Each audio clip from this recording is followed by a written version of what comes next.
Assalamualaikum warahmatullahi wabarakatuh. Kembali lagi bersama kita di channel official Mekanik Bosok guys. Nah, jangan lupa bantu support channel YouTube ini supaya lebih berkembang dengan cara aktifkan tombol loncengnya, like-nya, dan di subscribe guys.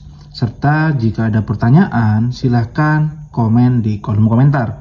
Tetapi untuk pertanyaan untuk ukuran PJMJ motor ini yang pas itu gak bisa kita jawab karena ukuran PJMJ harus menyesuaikan dengan kebutuhan motornya atau disetting langsung di motornya. Pada video kali ini kita akan membahas santai aja ya untuk masalah setting karbu ya. Entah setting karbu itu yang susah ketemu settingannya, atau kalian sudah otak-atik karbunya, bikin jarum custom dan yang lain, tetapi settingan karbu itu belum ketemu enaknya ya. Itu kita akan bahas pada video kali ini. Makanya untuk itu kalian jangan di skip video ini karena di sini saya akan membahas satu persatu. Nah, dalam penyetingan karburator, pertama kali kalian harus melihat kondisi mesin motor kalian. Walaupun motor kalian standar pengen ganti karbu racing ya, ataupun motor kalian sudah spekan bore up ya, itu kalian harus melihat dari kondisi mesin. Yang pertama pada kondisi motor pengapian, yang kedua kelistrikan, yang ketiga adalah kondisi motor mesin. Mesin di sini bisa dikategorikan dalam artian noken as.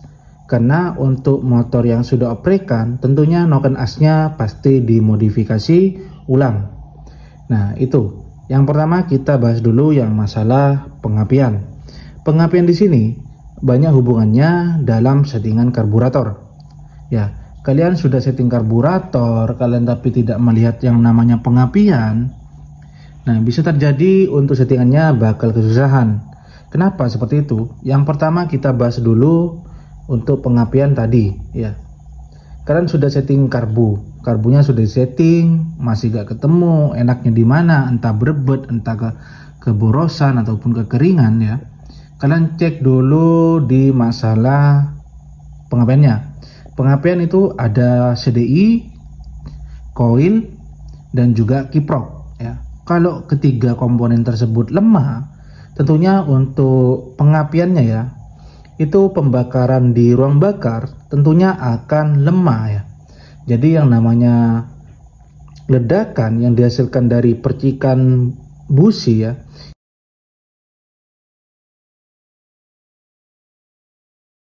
itu kurang optimal. Nah soalnya waktu itu kita ada pasien ya, motor Tiger sudah kita pakaiin karbu, 3 karbu sudah kita setting ya, itu gak mau langsamnya minta tinggi. Semisal untuk langsam standar itu ada di 1500 rpm. Nah sedangkan untuk motor Tiger tersebut itu mintanya di 2000 rpm. Dikecilin dikit langsamnya mati ya, atau ditahan langsamnya di 1500 tiba-tiba lama-lama mati. Sudah kita tuning, sudah kita customin jarum, masih langsamnya gak enak ya. Ternyata kendalanya ada di CDI. CDI-nya originalnya itu udah lemah ya. CDI-nya udah lemah, tentunya pengapiannya juga lemah.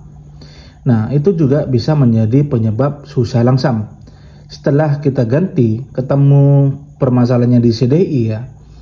Lalu kita ganti CDI Tiger ini menggunakan CDI BRT ya. Di bengkel kita ada CDI gak kepake BRT dari Tiger ya, akhirnya kita pakai ya. Nah tentunya untuk langsamnya itu enak, normal ya, langsamnya ya seperti motor standar. Nah permasalahannya hanya pada di pengapian di CDI.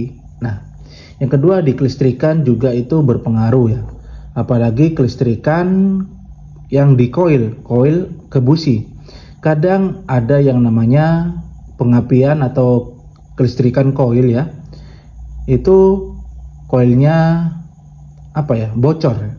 Jadi koilnya itu mercikan api ke body ke rangka. Jadi ada percikan, intinya koilnya itu bocor ya.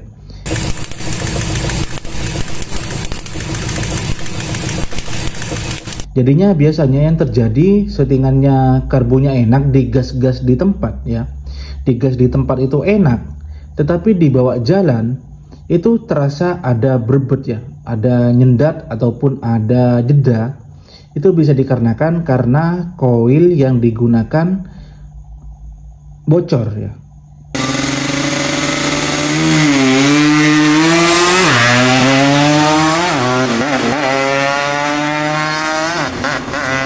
Nah, selanjutnya kondisi noken, apalagi nokennya sudah dimodifikasi ulang, sudah di custom ya.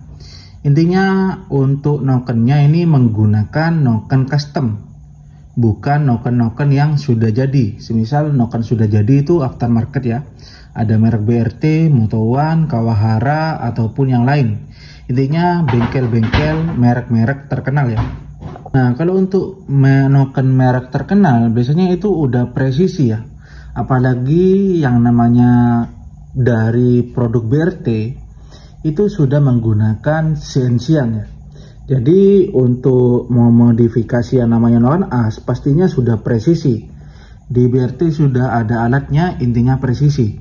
Beda sama noken yang customan yang dipapas manual ya, menggunakan tangan ataupun menggunakan gerinda ya. Ada gerinda yang dimodifikasi itu supaya bisa memodifikasi yang namanya noken as. Itu tentunya kurang presisi ya.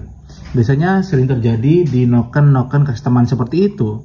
Kendala karbu itu susah disetting, apalagi untuk nokennya yang asal papas aja tanpa di dial ya, tanpa digunakan untuk data dial.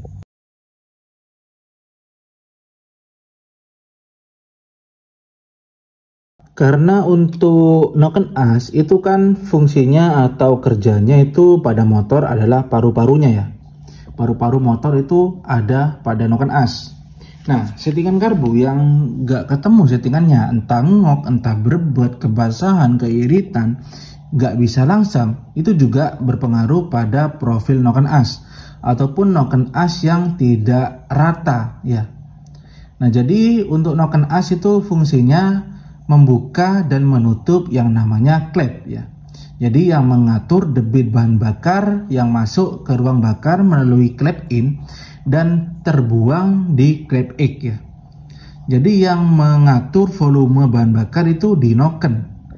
Nah, makanya sangat berpengaruh terhadap settingan karbu. Nah, dan ada lagi settingan karbu yang susah disetting ya. Walaupun kondisi motor kalian itu sudah enak, pengapian oke, kelistrikan oke, noken oke ya, tetapi karbunya masih susah disetting, jangan sampai karbunya seperti ini. Nih, karbunya di otak-atik seperti ini. Nah, soalnya ada kasus ya, kasus seperti ini ya. Beli jarum custom satu set head nozzle di kita nggak tahu kondisi karbunya itu gimana ya. Intinya untuk ownernya itu langsung order aja karena karbunya kebasahan. Akhirnya komplain, mas masih gak enak jarum customnya. Nah, kenapa seperti itu? Karena untuk lubang-lubangnya seperti ini ya, nih terlalu besar. Jarum custom saya itu diwajibkan untuk karbunya gak di otak-atik ya. Nah, seperti lubang ini. Nah, lubangnya ini masih lubang standar. Nah, ini ya. Beda sama untuk karbu yang seperti ini. Ini kendalanya pasti gak mau disetting. Intinya karbu yang seperti ini gak bakal bisa enak, gak bakal bisa disetting. Nah, itu ya pembahasan kali ini. Dalam video hari ini kita membahas permasalahan pada settingan karburator ya. Kurang lebihnya mohon maaf. Assalamualaikum warahmatullahi wabarakatuh.